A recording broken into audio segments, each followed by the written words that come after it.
안무라고 안지홍입니다. 자, 오늘은 이 50-50 관련돼서 디스패치의 보도가 있었는데 굉장히 의미 있는 또 향후 이 사건이 진행되는 과정에서 굉장히 주요하게 체크가 될 만한 보도가 나와서 이 관련된 내용 여러분들께 소개해 드릴까 합니다. 일단 디스패치의 단독 보도, 안성일 스웨덴 작곡가 사인 위조, 가짜 서명으로 지분 바꿨다라는 내용입니다.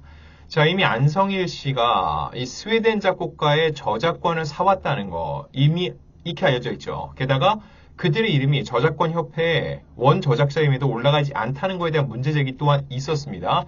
이거 관련해서 자, 이 스웨덴 음악학교 학생 3명 큐피드를 작곡을 했는데 전 대표는 이 3명의 곡비로 $9,000를 지급을 한 거죠. 그런데 이 안성일 씨가 작곡가 3명에게 따로 돈을 주고 저작권을 몰래 구입해 왔다는 겁니다. 그리고 이거 관련해서 권리 양수도 계약을 체결했다는 거죠. 자, 근데 안 대표는 용역회사라는 거예요. 그 어트랙트에서 고용을 했다는 거죠. 그렇기 때문에 관련된 일은 협의를 하고 공유를 하는 게 맞는데 그렇게 하지 않았다는 겁니다. 이와 관련해서는 양측이 직접 대화를 한 내용도 있죠.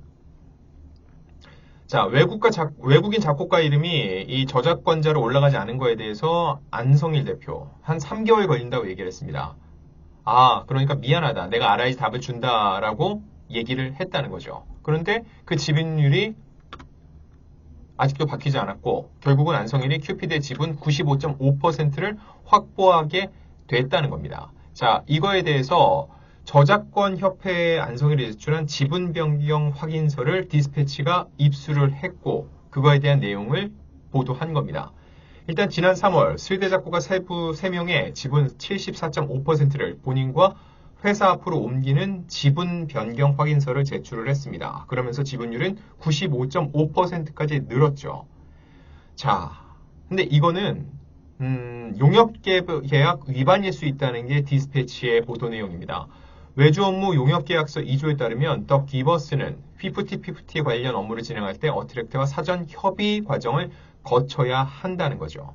그런데 이 보도의 핵심은 이 협의 과정을 제대로 이행하지 않았다보다 더 큰 바로 저작권 옮기는 과정에서 사인을 위조하는 문제를 저질렀다는 게 이 보도의 가장 큰 주장입니다. 지분 변경 확인서 서명란을 가짜 사인으로 채웠다는 거죠. 그리고 이를 협회에 제출했다는 주장입니다. 자, 그럼 디스패치가 이걸 어떻게 확인을 했냐? 권리 양수도 계약서와 지분 변경 확인서를 면밀히 살펴봤는데 그때 맨 처음에 큐피드 저작권을 매입할 때 작성한 겁니다. 근데 그때 일대는 작곡가 3명이 친필로 사인을 했죠. 그리고 지분 변경 확인서는 안성일이 저작권 협회에 제출한 서류라는 거예요. 변경 전 저작권자와 변경 후 저작권자의 서명이 들어갈 수밖에 없죠. 근데 문제는 이 권리 양수도 계약서에서 보여줬던 스웨덴 작곡가들의 사인과 지분 변경 확인서의 사인이 다르다는 겁니다. 그리고 그걸 전문 감정사에게 필적 감정을 의뢰했죠. 그거에 대해서 법문서 감정연구원의 감정 결과 양수계약서와 지분변경서에 있는 이 3명의 서명은 전체적인 구성요소의 필법에서 상이한 필적으로 사료됨, 즉 다르다는 겁니다.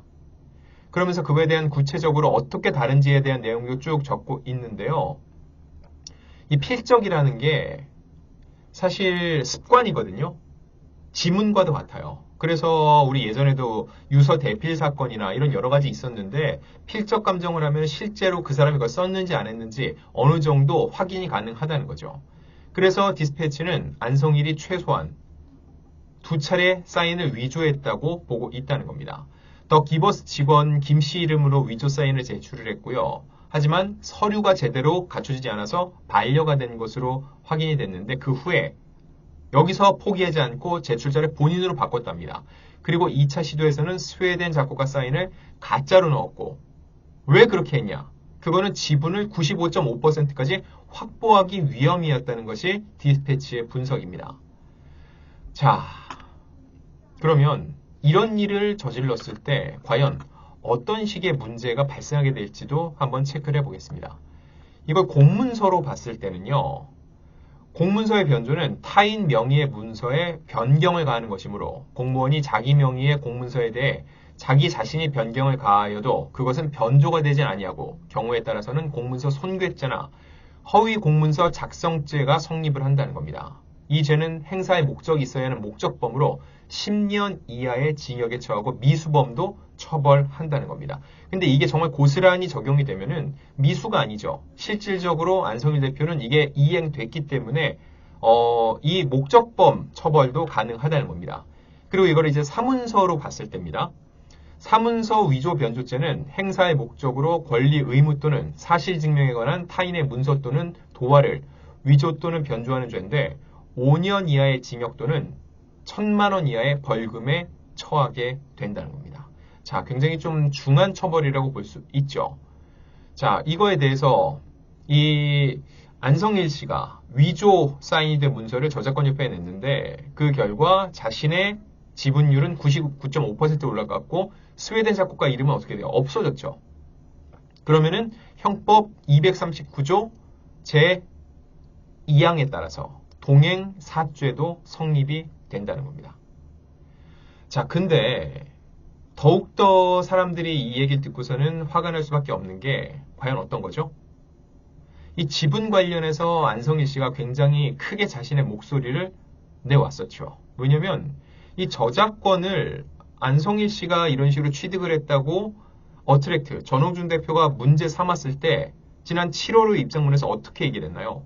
더 기버스는 적법한 절차를 거쳐 작곡 작가들과의 논의 끝에 권리 양수도 계약을 체결하여 대금을 지급하고 권리를 보유했다고 주장을 했습니다. 자, 그런데 지금 상황을 놓고 봤을 때 벌써 문제가 되는 게 뭘까요? 일단 어트랙트와 용역개혁 과정에서 사전 협의 없이 저작권을 사들인 것도 문제가 되고 사인을 위조해서 지분을 변경한 것, 이건 역시 문제가 될 수 있다는 거죠. 이게 실질적으로 최종적으로 위조를 한 것인지 아닌지 이거에 대해서는 일단 안성일 씨의 입장을 좀 더 들어봐야 될 것으로 보이고요. 이거는 입장이 나오는 대로 저희 안무랑궁에서도 곧바로 여러분들께 그 입장문을 함께 전달을 해드리겠습니다. 아직까지는 그의 입장문이 나오지 않은 상태고요. 이걸 만약에 본인이 입증을 했다, 문제가 없는 것으로 입증을 했다, 그렇게 할지언정 이 사태에 대해서 본인이 지어야 될 이 책임, 도의적인 문제는 아직도 남아있거든요.